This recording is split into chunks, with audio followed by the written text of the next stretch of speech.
کل میں نے آپ کو ذکر کا طریقہ سکھلایا تھا، سمجھ آیا تھا کہ نہیں؟ کس کس نے کیا ہے؟ ہاتھ کھڑا کر کے کوئی بچہ بتائے کہ میں نے وہ ذکر کیا تھا، چاہے 2 منٹ، چاہے 1 منٹ، چاہے 3 منٹ۔ کوئی بچہ ایسا ہے کہ اور کوئی جس نے ذکر کیا ہو؟ 2 اور کوئی بچہ 3 جس نے ذکر کیا ہو، باقی نے نہیں کیا۔ ذکر کرنا ہے، ٹھیک ہے؟ تو کام سیکھا جاتا ہے، کس لیے سیکھا جاتا ہے؟ کرنے کے لیے، کسی اور مقصد کے لیے؟ اگر تو آگے ہو جاؤ، کس مقصد کے لیے سیکھا جاتا ہے؟ کوئی کام کے بندہ سیکھتا ہے تو کس لیے سیکھتا ہے بھائی؟ پھر کون کرے گا؟ سیکھے گا اور کرے گا کوئی اور؟ جو سیکھیں گے وہی کریں گے، سب کریں، ٹھیک ہے نا؟ 2 منٹ، 3 منٹ، 4 منٹ، 5 منٹ نماز کے بعد، صبح کو، شام کو۔ آسان ہے، کون سا مشکل ہے؟ بیٹھے بیٹھے، کسی کو بتانا بھی نہیں، کسی نے دیکھنا بھی نہیں، نہ کسی کو پتہ چلتا ہے کہ یہ کیوں بیٹھے، بس خاموش ہو کے اپنے دل کی طرف توجہ کر لینی ہے، اور دل کی توجہ اللہ کی طرف کر لینی ہے۔ یہ آپ کا ذکر ہے۔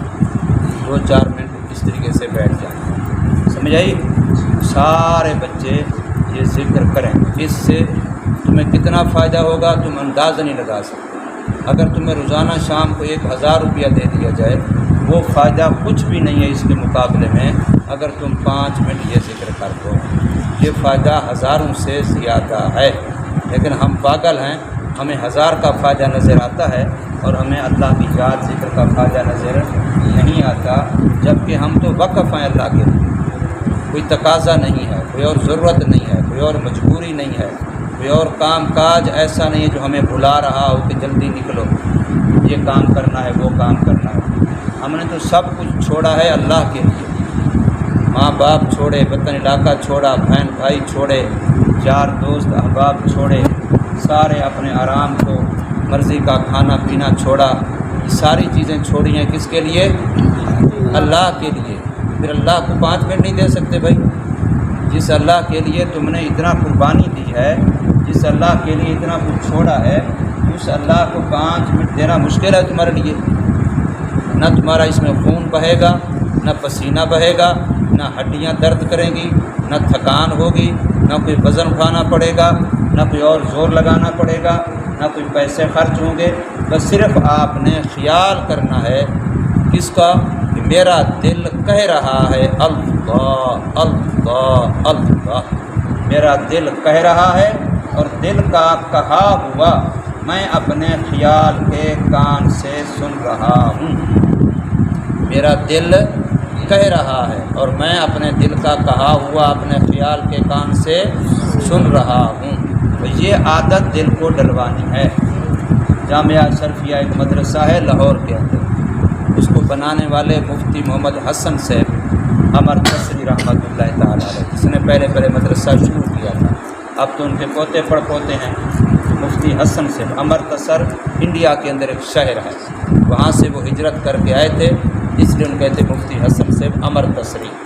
حضرت مولانا اشرف علی تھانوی رحمہ اللہ تعالیٰ کے غالباً خلیفہ تھے، تو وہ یہ ذکر کرتے تھے، اپنے دل سے ذکر کرتے تھے۔ تو ایک دفعہ ان کا کوئی مسئلہ بنا، آپریشن کرنا پڑ گیا، تو آپریشن سے پہلے ڈاکٹر نشہ دیتے پھر آپریشن کرتے ہیں۔ پہلے کیا کرتے ہیں؟ ڈاکٹر نشہ دیتے ہیں پھر آپریشن کرتے ہیں۔ تو حضرت کو جب آپریشن تھیٹر میں لے گئے، ڈاکٹر نے کہا نشہ دینا ہے، حضرت نے فرمایا نشہ دینے کی ضرورت نہیں ہے، میں اللہ کا ذکر شروع کرتا ہوں، تم اپنا کام شروع کر دو آپریشن والا۔ انہوں نے ذکر شروع کیا، ڈاکٹر نے آپریشن کر لیا، اور آپریشن کے بعد واپس لے آئے۔ حضرت نے جب ذکر بند کیا فرمایا کر لیا آپریشن، جب ہی کرنا ہے؟ کہتے ہیں آپریشن تو ہو گیا کس وقت کا، پتہ بھی نہیں چلا۔ حضرت علی رضی اللہ تعالی عنہ کو ٹانگ کے اندر تیر لگا، زور سے دور سے دشمن نے مارا، اندر چلا گیا تیر ٹانگ کے اندر۔ اب اس تیر کو نکالتے ہیں، کھینچتے ہیں، وہ نکلتا نہیں ہے، کھینچتا نہیں ہے، انسان ہے، تکلیف ہوتی ہے۔ حضرت علی رضی اللہ عنہ نے فرمایا کہ میں نماز شروع کرتا ہوں، جب میں نماز میں شغول ہو جاؤں پھر تم زور سے تیر میری ٹانگ پہ ٹانگ رکھ کے، پاؤں رکھ کے ایسے زور سے کئی بندے مل کے کھینچ لینا۔ انہوں نے ایسے کیا، حضرت علی کو پتہ بھی نہیں ہے نماز میں کیا کر رہے تھے، حضرت علی نماز میں کیا کر رہے تھے؟ وہی کام جو تم کرتے ہو، کوئی بکریوں کا حساب، کوئی گائے کا حساب، کوئی دکان کا حساب، کوئی کلاس کا حساب، کوئی کتاب کا حساب، یہی کر رہے تھے ہیں؟ کیا کر رہے تھے؟ اللہ کو یاد کر رہے تھے۔ کیا کر رہے تھے؟ نماز میں کیا ہوتا ہے؟ ابھی تک یہ بھی نہیں پتہ، اتنے بڑے ہو گئے، نماز کس لیے پڑھی جاتی ہے؟ نماز میں کیا کرتا ہے بندہ؟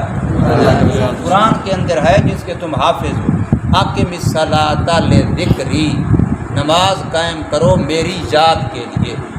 اقم الصلاۃ میرے خیال میں تورات کے اندر ہے، تم نے نہیں پڑھی نا تورات، انجیل میں ہے یا قرآن میں ہے؟ سارے قرآن کے حافظ ہو، قرآن کے اندر یہ لفظ ہے اقم الصلاۃ لذکری، نماز قائم کرو کس لیے؟ میری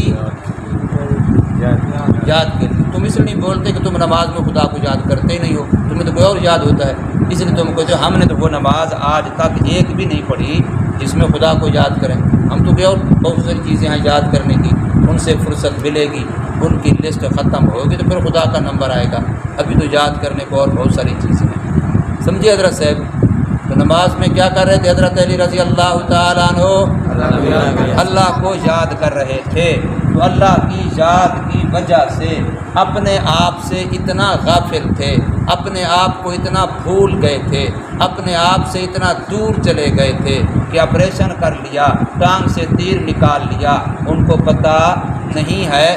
اگر اپنے آپ کے خیال میں ہوتے تو پتہ ہوتا، اگر اپنے خیال میں ہوتے تو نماز کے آخر میں، سب سے آخر میں کیا کہتے ہیں؟ بولو السلام علیکم ورحمۃ اللہ۔ نماز کے سب سے آخری لفظ کون سے ہیں؟ السلام۔ تو سلام کون کرتا ہے؟ جو بحر سے آتا ہے۔ سلام کون کرتا ہے؟ ہم یہاں بیٹھے ہیں، ایک بندہ ادھر سے آئے گا، سلام اس نے کرنا ہے یا ہم نے کرنا ہے؟ اس نے کرنا ہے جس نے آنا ہے۔ تو نماز کے آخر میں نمازی سلام کرتا ہے، کیوں؟ کہتا ہے کہ میں یہاں نہیں تھا، میں نماز میں اللہ کے پاس چلا گیا تھا، میں نماز میں اللہ کی یاد میں گم ہو گیا تھا، میں تم سے دور چلا گیا تھا، ابھی میری نماز پوری ہوئی، میں واپس آیا ہوں، تو میں تمہیں کہہ رہا ہوں السلام علیکم ورحمۃ اللہ۔ تو نماز والا السلام کیوں کہتا ہے؟ کہ وہ ادھر گیا تھا، ادھر نہیں تھا، وہ ادھر نہیں تھا۔ ہم چاہتے ہی نہیں ہم سلام ہی نہ کریں۔ اب یہاں بیٹھے بیٹھے میں کہتا ہوں السلام علیکم السلام علیکم، تم کہو گے پاگل ہے، بیٹھا ہمارے ساتھ ہے، پھر کہتا ہے السلام علیکم، تو دور جائے پھر آئے پھر تو سلام بنتا ہے۔ یہ کیا وہاں بیٹھے بیٹھے کہتے ہیں السلام علیکم؟ یہ کھڑے یہاں ہیں، گئے نہیں ہیں کہیں نماز پڑھتے ہوئے، پھر سلام کس چیز کا؟ پھر تمہیں سلام کی ضرورت ہی نہیں ہے۔ سلام کی ضرورت تو تب ہے کہ جب تم ایک دفعہ یہاں سے چلے گئے ہو، اپنے آپ سے نکل گئے ہو، اپنے آپ کو بھول گئے ہو، اپنے آپ سے غافل ہو گئے ہو، ادھر نہیں تھے، چلے گئے، جیسے میت کا روح نکل کے چلا جاتا ہے، ایسے چلے گئے تھے ہم نماز میں، اب واپس آئے کہتے السلام علیکم ورحمۃ اللہ، میں آ گیا۔ وہ میری بات سمجھ آئی کہ نہیں آئی؟ یہ کب حاصل ہوگا؟ یہ چیز کب ملے گی؟